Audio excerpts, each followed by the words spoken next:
Captain Jerry. Thank you, Admiral, President of the Mr. Vice.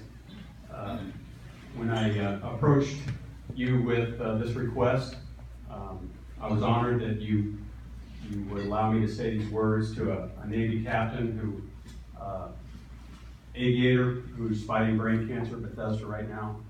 This is also the 50th anniversary of this toast, and so if you'll, I'm a little nervous here, even though I'm slow.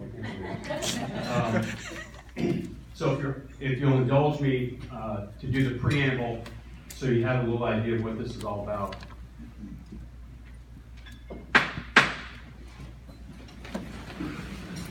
Please stand. One night during a bombing raid on Hanoi, I jumped up on my concrete bunk to get a view of the action, even as guards beat us down to get down and stop cheering. I peered out of my cell window and watched a low-level flight of 4 105s in perfect formation roll in on the target. As they pulled up after their bombing run through very intense flak and sand trails, it was obvious the lead was badly hit. Trailing smoke and fire, he broke from the formation, and I watched the damaged stud until he disappeared from sight. I presumed the worst.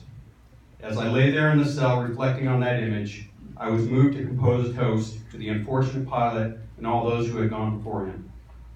On New Year's Eve, 1968, Captain Tom Storey and I were in the Stardust section of the Way-Low prison, the infamous Hanoi Hilton. Having not been this close to another American for years, I whispered the toast under the door to Tom, who had recently been thrown into a nearby cell. Tom was enthralled. Despite the risk of terrible punishment, he insisted I repeat the toast several times so he had it to memory. We then promised each other that when the time came, if we made it out, we would give the toast at the first dining in we attended. Tom's first assignment following release in '73 was the U.S. Air Force Academy. And during that same year, the Academy is hosting the annual Air Force Conference for General Officers and Associated Dining In. Somehow, Tom found himself seated between Generals Curtis LeMay and Jimmy Doolittle, 2 men of historic proportion. The jovial clinking of glasses accompanied all the traditional speeches and toasts. Then it was Tom's turn to wrap up the toasting. Remembering his promise so many years before, he promised our toast. When he was finished, there was total silence to the men in that room who had spent their entire careers flying into combat and laying their lives on the line.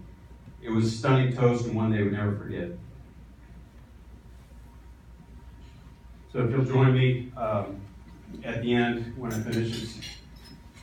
I'm sorry, it's a little emotional. Both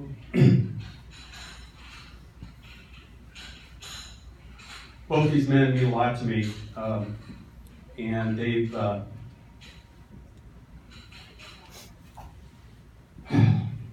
we toast our hearty comrades who have fallen from the skies and were gently caught by God's own hand to be with him on high, to dwell among the soaring clouds they've known so well before, from victory roll to tail chase at heaven's very door. And as we fly among them there, we're sure to hear their plea. Take care, my friend. Check your 6. Do one more roll just for me.